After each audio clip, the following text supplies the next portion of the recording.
Hey everybody, so today I want to start doing cooking videos, and with my health being as it has been for several years now and not being able to stand up and the extreme weakness that I have, I've passed off cooking.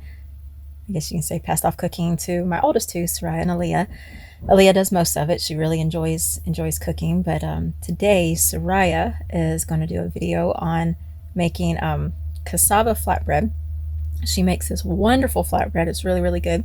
So she's going to do that. I will say both of the girls are both very shy, and they're camera shy, and they're not really wanting to be in front of the camera. So I'll be helping with some narrating, but they'll get used to it and they'll start bringing y'all some really great recipes.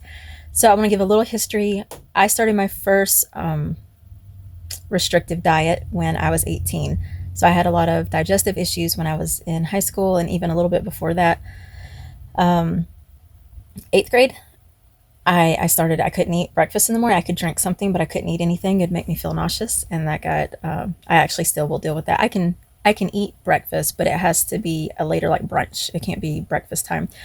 But anyway, so I got a food allergy test done. And before I got the results back, I got married and I got pregnant immediately after. So I was doing my restrictive diet right in the beginning of being pregnant. And I grew up eating out of a box and out of a can. And I felt like when I got the results, it's like I was allergic to everything, and it was going to be a big deal because I didn't know how to cook anyway, let alone do alternative things. And I actually had to stop the diet just like 2 months into it, because in my 2 months of being pregnant, I had lost a lot of weight. I just felt like I was starving. And one day I was sitting at the table eating, and I looked over and saw my reflection in the window, and I thought, you look like a Holocaust victim. And I did. I had lost a whole lot of weight. So I stopped it. But then after that baby, I got pregnant 5 months later. And that pregnancy, I had some major issues where I needed to be on a really restrictive diet. And I alternated between Candida diets and Maker's diet. And then throughout history, I went on to even more personal reaction diets, GAPS, AIP, low histamine, which is what I'm mostly doing right now. Plus I'm doing low histamine plus personal reactions.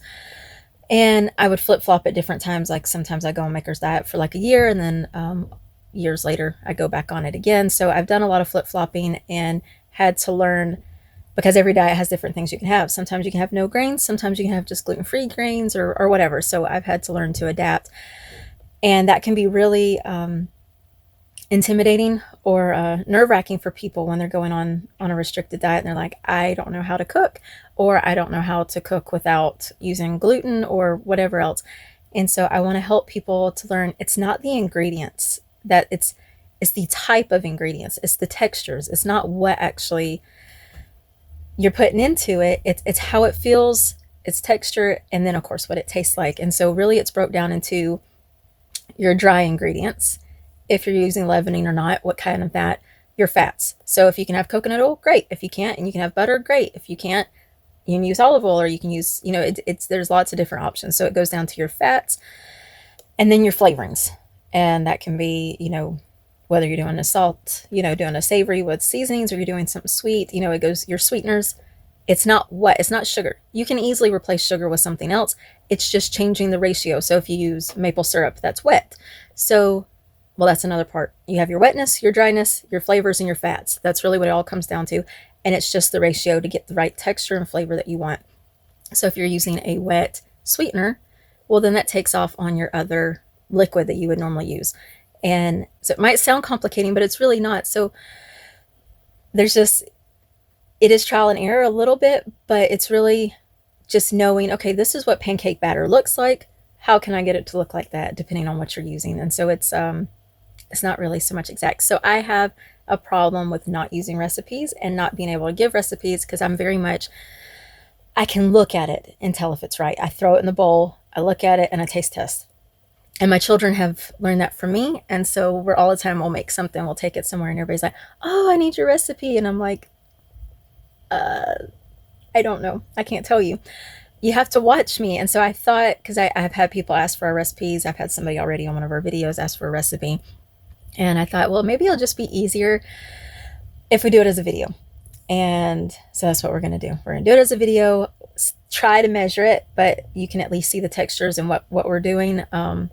So anyway, that's what we're going to try to do. So for lunch, I'm having a low histamine, low inflammation meal. It's going to be flatbread with lettuce and cucumbers and apples and a like stir fried like chicken and a big, not because I can't have salad dressings and I haven't been able to have salad dressings for a long time. And that's something I used to think, how can anybody eat vegetables without salad dressing? And apples, olive oil and salt. Those are the big key. So they make my flatbread, they put the lettuce and the apples and cucumbers and chicken on it, and they drizzle olive oil on it and they sprinkle salt on it. So it gives it the wetness, it gives it the extra fat to keep your blood sugar levels maintaining longer, plus the wetness. You get your seasoning, and then the apple gives it the nice, more juicy, and just the sweetness and the flavorfulness. So if you're eating any kind of salad and you can't have salad dressings, put apples.